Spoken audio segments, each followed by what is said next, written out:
प्रणाम मित्रों। जय श्री राम।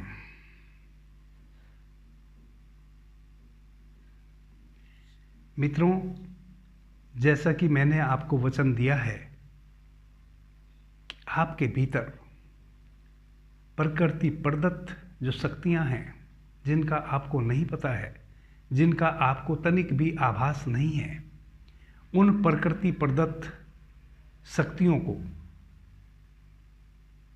जो आपके भीतर ही छिपी है, उनका परिचय मैं बारी बारी से आपको कराऊंगा। प्यारे मित्रों, परसों हमने चर्चा की कैसे हम अपने सपनों पे, जो हमारे स्वप्न हैं, जो हम रात्रि में स्वप्न देखते हैं निद्रा अवस्था में, कैसे हम उन स्वप्नों के स्वामी बने, कैसे हमारे स्वप्नों पे हमारा स्वामित्व हो, हमारी मिल्कियत हो, कैसे हम अपने स्वप्नों के मालिक बने। क्यों बने? चूंकि स्वप्न एक बहुत बड़ी शक्ति है। मित्रों, हम पूरी रात में हजारों स्वप्न देख लेते हैं। कई मित्रों के मेरे पास प्रश्न आए हैं कि अगर हम अपने स्वप्नों के मालिक बन भी जाएंगे तो उससे लाभ क्या होगा। मित्रों, एक तो ये लाभ हानि की स्थितियों को छोड़ो। प्रत्येक चीज में लाभ और हानि मत खोजो। कुछ चीजें आनंद के लिए की जाती हैं, कुछ चीजें किसी को धन्यवाद देने के लिए की जाती हैं, कुछ चीजें जानकारी के लिए की जाती हैं। हर चीज को लाभ और हानि से सिर्फ और सिर्फ दुकानदार जोड़ता है। तो क्या आप ध्यान साधना में भी दुकानदारी लाओगे? मत लाओ, मेरी प्रार्थना है। लाभ हानि के चश्मे से प्रत्येक चीज को मत देखो। लाभ मिलते हैं, क्यों नहीं मिलेंगे? हम कुछ भी करें, लाभ और हानि तो मिलेगी, लेकिन हम लाभ हानि की दृष्टि से करें प्रत्येक कर्त को, यह अच्छा नहीं है, यह अच्छा नहीं है। ऐसा चरित्र हमारा अच्छा नहीं है। लाभ मिलते हैं, जरूर मिलते हैं। मित्रों, जब हमारे स्वप्नों पे हमारा स्वामित्व हो जाएगा, स्वप्नों की कितनी बड़ी शक्ति है, हम हजारों स्वप्न देखते हैं। उन स्वप्नों की शक्ति पे अगर हमारी कमांड हो जाएगी तो हम उन स्वप्नों को रोक सकते हैं। हम उन स्वप्नों की शक्ति को दूसरी किसी स्थिति में परिवर्तित कर सकते हैं, ट्रांसफॉर्म कर सकते हैं। और वह बहुत बड़ी शक्ति है, छोटी मोटी शक्ति नहीं है। प्यारे मित्रों, हम इस स्वप्न की शक्ति को विजन में ट्रांसफर कर सकते हैं। अब आपने पूछा कि स्वप्न के स्वामित्व होने से क्या लाभ होगा। मित्रों, सबसे बड़ा लाभ तो पहले यही होगा कि आप अपने उन स्वप्नों के मालिक बनेंगे जिनके अभी तक आप मालिक नहीं थे। अपनी मर्जी से स्वप्न आपके जीवन में, सारी जिंदगी से, पूरा जीवन अब तक आपने सारी रात ना जाने कितने प्रकार के स्वप्न देखे हैं। तो एक तो मजा सबसे पहले यही आने वाला है। थोड़ी सी आपके अहंकार को भी पुष्टि मिलने वाली है कि पहली बार आप मेरे इस बताई हुई सूत्र से अगर अभ्यास करते हैं तो आप अपने स्वप्नों के मालिक हो जाएंगे। और ये दुर्भाग्य की बात है कि आप अपने स्वप्नों के मालिक नहीं हैं। आपके जीवन में कोई चीज़ निरंतरता से घट रही है और आपको पता भी नहीं, आपकी कोई कमांड नहीं, ये कायरता है।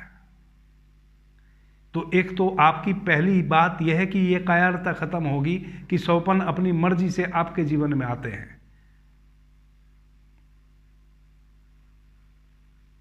आपकी कोई कमांड नहीं। दूसरा, उस स्वप्न की शक्ति को जब आप समझ जाएंगे तो आप चाहें तो स्वप्न लाएं, ना चाहें तो ना लाएं, या फिर उस स्वप्न की शक्ति को आप विजन में ट्रांसफर कर सकते हैं। ट्रांसफॉर्म हो सकता है विजन में, उसी ऊर्जा का, उसी स्वप्न की शक्ति का। अब फिर सवाल उठता है कि विजन क्या है, क्यों करें ऐसा। मित्रों, स्वप्न में और विजन में फर्क क्या है?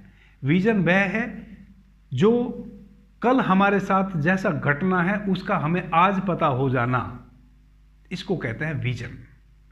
स्वप्न कहते हैं जो अनाप शनाप कुछ भी चल रहा है। जब आपको कभी भी गलती से आप अपनी थर्ड आई पे स्थित होते हैं, उस शिव नेत्र पे जो मृत्यु का देवता है, जो जन्म का देवता है, जब आप वहां स्थित होते हैं, स्वाभाविक रूप से कभी कभी आपको ऐसे आभास होते हैं जैसे कि आपके साथ यह घटना घटने वाली है, या आपके किसी अनन्य मित्र, अनन्य रिश्तेदार के साथ घटने वाली है। आपको पहले ही आभास हो जाता है। और कई बार आप अपने घर में, अपने परिवार में चर्चा करते हैं कि मुझे ऐसा, हालांकि आप उसको भी स्वप्न ही कहते हैं, क्योंकि आपको स्वप्न और विजन का फर्क नहीं मालूम है कि मुझे ऐसा स्वप्न आया। और कई बार वह वैसा ही घट जाता है। वह कब घटता है? जब आप अपनी थर्ड आई पे केंद्रित हो जाते हैं, आपको पता भी नहीं होता, इत्तफाकन हो जाते हैं किसी क्षण में, किसी परिस्थितिवश, निद्रावस्था में या जागृत अवस्था में, तब यह थॉट आता है। तो अभी तक तो अंधेरे में, अंधकार में हमें इस प्रकार का विजन आया, जिसको हमने तब माना जब वह घटना घट गई। जब आप इस विजन को स्वयं से क्रिएट करेंगे, या आप विजन के प्रति सेंसिटिव होंगे, आपके अनन्य मित्र या आपके साथ या आपके परिवार में जिनको आप अनन्य, यानी कि जो आपके बहुत ही नियरेस्ट हैं और आपके बहुत डियरेस्ट हैं, जिनको आप सर्वाधिक प्रेम करते हैं, जो आपके जीवन में कोई मूल्य रखते हैं, वो आपके मित्र हो सकते हैं, रिश्तेदार हो सकते हैं, परिवारजन हो सकते हैं, उनके साथ जब कोई घटना घटनी होती है तो आपको पहले ही आभास हो जाता है। उसको कहते हैं विजन। और यह विजन फिर सच में घटता है, वैसा ही होता है। अब स्वप्न तो आपको हजारों आते हैं। सारी रात एक मनुष्य अगर 8 घंटे की निद्रा लेता है या 6 घंटे की निद्रा लेता है, तो वैज्ञानिकों ने कई बार रूस में ऐसे परीक्षण हुए हैं कि एक व्यक्ति कोई हजारों स्वप्न देख लेता है 8 घंटे की, 6 घंटे की निद्रा में, और तरह तरह के स्वप्न देख लेता है। मैंने उस विधि में बताया भी है आपको कैसे देखना है अपने परिवार के लोगों को कि वो रात में सोने के क्रम में क्या कर रहे हैं। जब वो स्वप्न देखते हैं तो उनकी परिस्थिति कैसी हो जाती है, मनोस्थिति कैसी हो जाती है सोई हुई अवस्था में, निद्रा अवस्था में। तो रसिया में बहुत सारे प्रयोग हुए हैं मनुष्य पे, उसके स्वप्नों पे। तो कभी हम कट्टर हो जाते हैं स्वप्न में, किसी का मर्डर कर देते हैं, कभी हम बहुत हद तक निर्दयी हो जाते हैं, कभी हम बहुत परोपकारी हो जाते हैं किसी स्वप्न में। यानी कि एक ही रात में हमें इतने प्रकार के स्वप्न आ जाते हैं कि हम कभी किसी की हत्या कर रहे होते हैं, कभी किसी को बचा रहे होते हैं, कभी हम कुछ कर रहे होते हैं, कभी कुछ कर रहे होते हैं, हम हवा में उड़ रहे होते हैं, हम आकाश की ऊंचाइयों में उड़ रहे होते हैं। ना जाने हमारे जीवन में पूरी रात क्या क्या घटनाएं घटती हैं स्वप्न में। अगर वो सब सच होने लग जाए मित्रों, तो जीवन एक दिन भी जीना मुश्किल हो जाएगा, एक दिन भी। लेकिन विजन हमेशा सच होते हैं, स्वप्न कभी सच नहीं होते, स्वप्न हमेशा झूठे होते हैं। कैसे हम उस स्वप्न की शक्ति को विजन की शक्ति में ट्रांसफॉर्म करें, यह मैंने कल की विधि में बताया। अगर अभ्यास करोगे तो निश्चित रूप से आप जो चाहते हो, जैसा चाहते हो वैसा कर पाओगे। बस मेरा निवेदन ये है, कभी भी ना अपना ना किसी का अहित ना सोचे। जब भी आप किसी का अहित सोचेंगे, कहीं ना कहीं घूम के आपका अहित हो रहा होगा। मैं एक छोटी सी कहानी सुनाता हूँ मित्रों, उससे आपको स्पष्ट हो जाएगा कि किसी का अहित नहीं कभी भी सोचना चाहिए।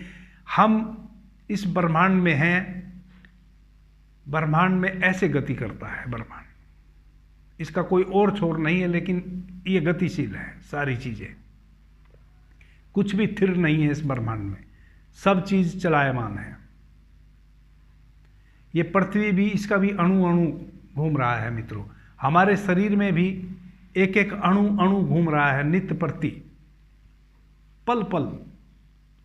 मित्रों, एक चोर एक नगर सेठ के घर में घुसने की कोशिश किया खिड़की के रास्ते। खिड़की 2 मंजिले पे लगी हुई है। वह जैसे तैसे वहाँ तक पहुँचता है और उस खिड़की को पकड़ के उस खिड़की के माध्यम से भीतर घुसने की कोशिश करता है। खिड़की बड़ी पुरानी हो चुकी थी। वह खिड़की, जब वह उस खिड़की को पकड़ के उसमें घुसना चाहता है तो वह उखड़ जाती है और वो चोर 2 मंजिले से नीचे गिर जाता है।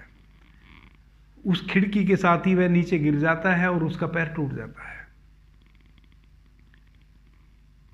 जब उस चोर का पैर टूट जाता है तो पैर टूटा हुआ अवस्था में चोर राजा के यहाँ जाता है और वहाँ जाके राजा के यहाँ नालिश करता है उस नगर सेठ की जिसकी हवेली में वह चोरी करने के लिए खिड़की के रास्ते घुसना चाहता था।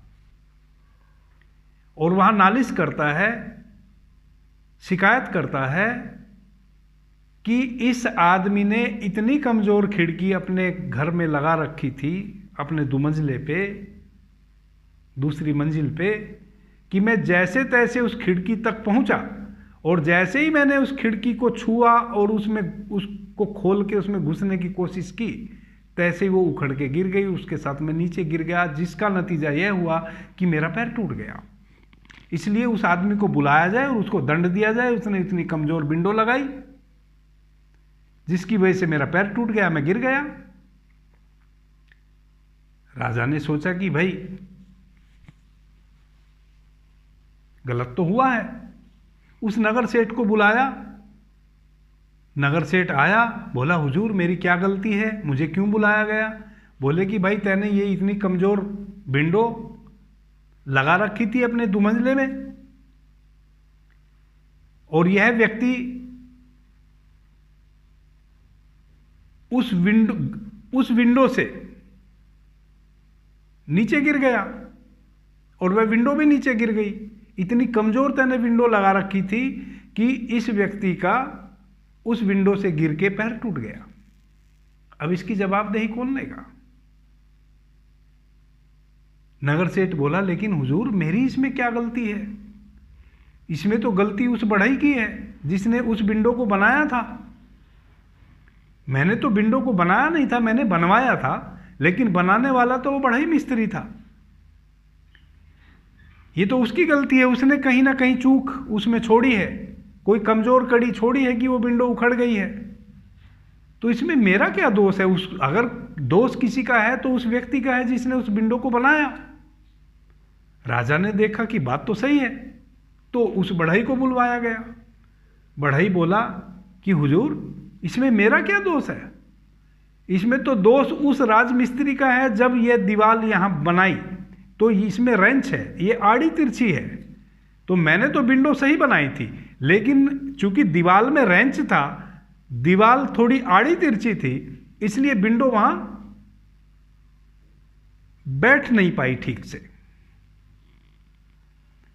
इस वजह से वो विंडो गिर गई होगी। तो इसमें मेरा तो कोई भी कसूर नहीं है। अगर कसूर है तो उस राजमिस्त्री का है जिसने यहां दीवार की चिनाई की। राजा को बात समझ आई और उस राजमिस्त्री को बुला लिया गया और राजमिस्त्री बोला, हुजूर मेरी तो कोई भी गलती नहीं है। गलती तो उस महिला की है जो जिस समय मैं इस विंडो की यहां चिनाई कर रहा था, जो बार बार इस गली से गुजर रही थी, और उसकी वजह से, चूंकि वो बार बार गुजर रही थी, मेरा ध्यान आकर्षित कर रही थी, मैं बार बार उसको देख रहा था, उसको देखने में ही मेरे से गलती हो गई कि यहाँ दीवार में रेंच आ गया। क्योंकि वो महिला इतनी सुंदर थी, इतनी प्यारी थी कि मैं उसको बिना देखे नहीं रह सकता था, और वह बार बार आ रही थी, जा रही थी, इसलिए मेरी निगाह उस पर थी और हाथ मेरे काम कर रहे थे दीवार पे, इसलिए वो रेंच आ गया। अगर किसी की गलती है तो उस महिला की है, जिसकी वजह से, जिसको देखने के कारण मैं इस दीवार में रेंच हो पाया।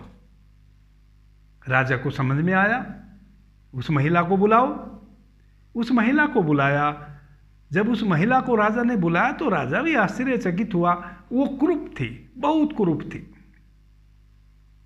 राजा बोला कि भाई तुम कह रहे थे कि इतनी खूबसूरत, इतनी सुंदर महिला, और मैं उसको देखे बगैर रह ना सका।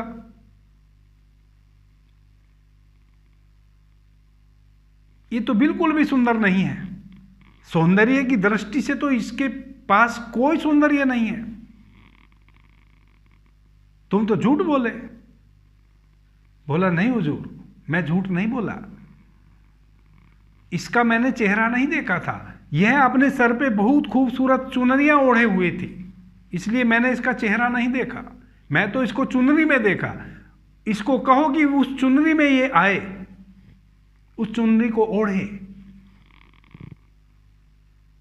राजा ने कहा कि भाई तुम्हारी वह चुनरी कहाँ है?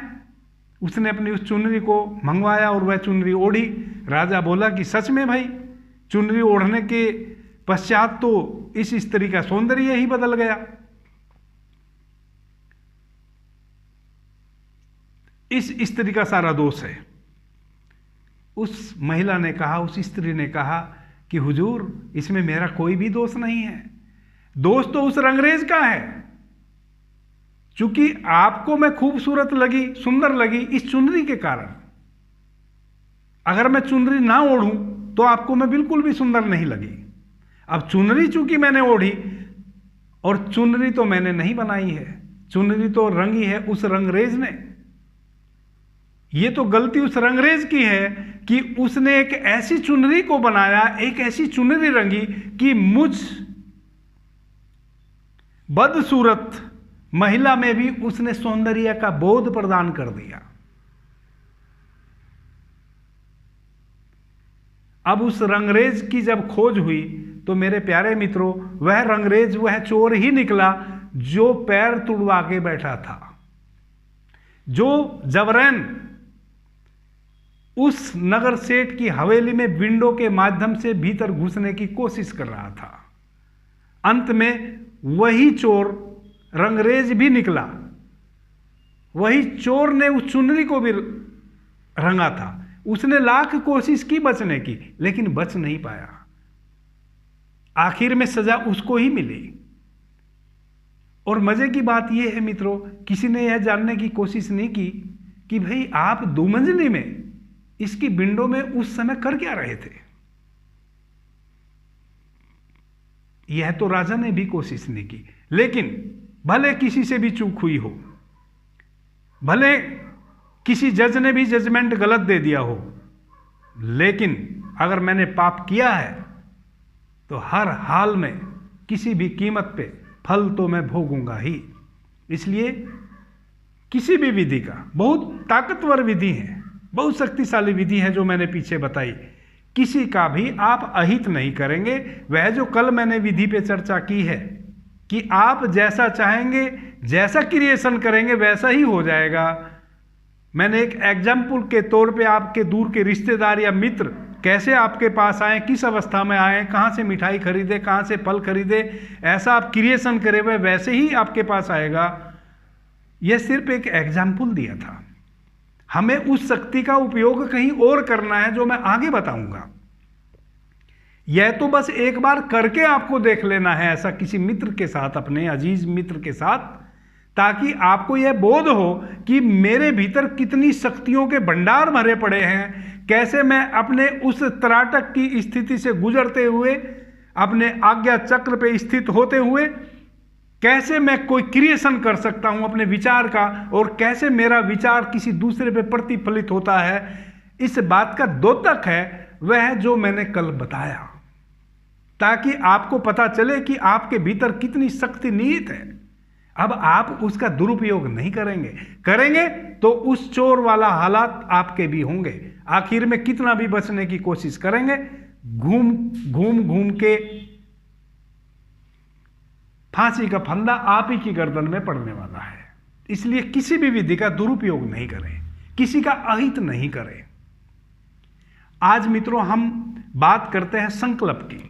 जैसे कल हमने विजुअलाइजेशन पे बात की, कैसे हम अपने विजन की शक्ति से एक विचार निर्मित करके उसका प्रतिफलन होने दिए, वैसे ही हमारे संकल्प की शक्ति को हम कैसे प्रगाढ़ करें, और कैसे हमारी संकल्प की शक्ति काम करती है, और कैसे हमारे संकल्प पूरे होते हैं, इस संबंध में मैं बात करूंगा।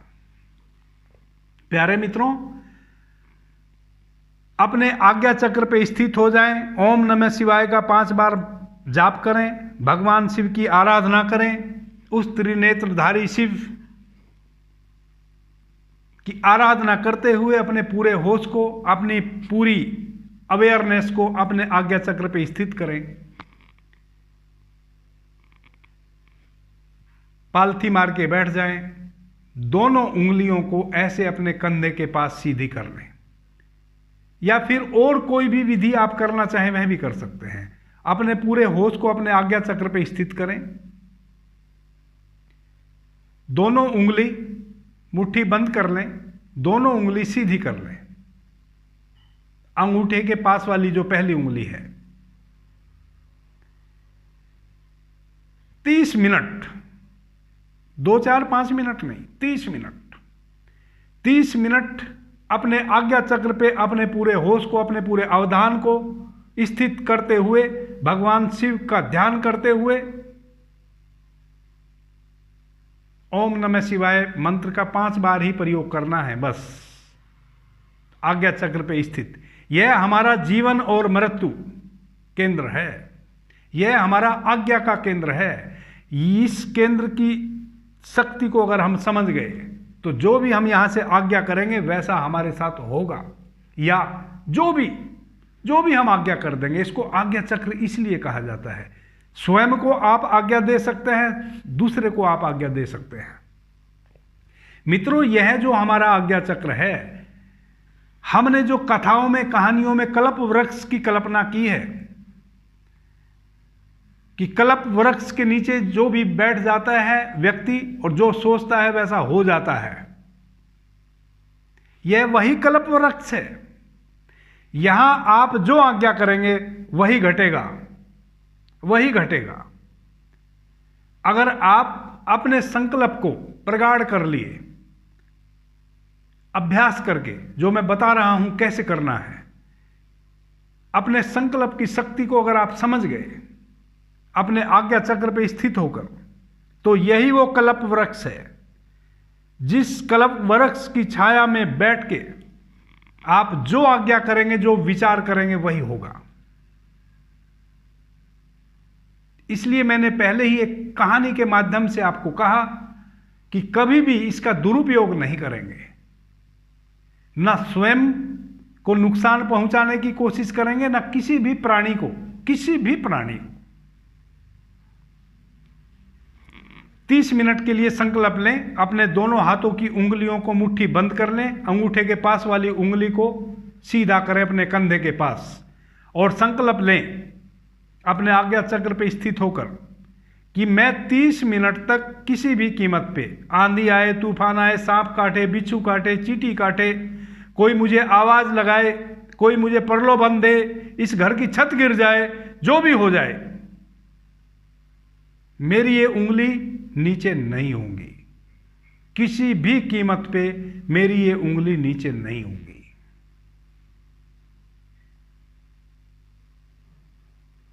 30 मिनट के लिए मैं यह संकल्प लेता हूं कि पूरे 30 मिनट तक ये मेरी दोनों उंगलियां ऊपर ही रहेंगी। कुछ भी हो जाए, भूचाल आ जाए, आंधी आ जाए, तूफान आ जाए, घर गिर जाए, मैं चाहे मेरी मृत्यु भी हो जाए, मैं किसी भी कीमत पे ये उंगलियां अपनी नीचे नहीं करूंगा। किसी के हंसी का मैं पात्र बन जाऊं, कोई मेरी हंसी उड़ाए कि यह क्या कर रहे हो, यह क्या पागलपन है, उंगली ऊपर करके बैठे हो, लेकिन मैं किसी भी कीमत पे, किसी भी स्थिति परिस्थिति में अपनी उंगली को 30 मिनट से पहले नीचे नहीं करूंगा। मित्रों, जब इस अभ्यास को आप करें, इसको अपने घर में बैठ के नहीं करना है, इसको वैसी जगह बैठ के करना है जहां आपको टोका जा सकता है कि ये आप क्या कर रहे हैं।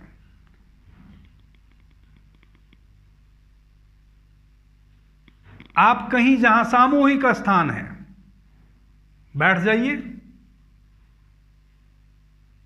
किसी और की कुर्सी पर मत बैठ जाइए। ऐसे स्थान पे मत बैठ जाइए जहां जो आपके अधिकार क्षेत्र में ना हो।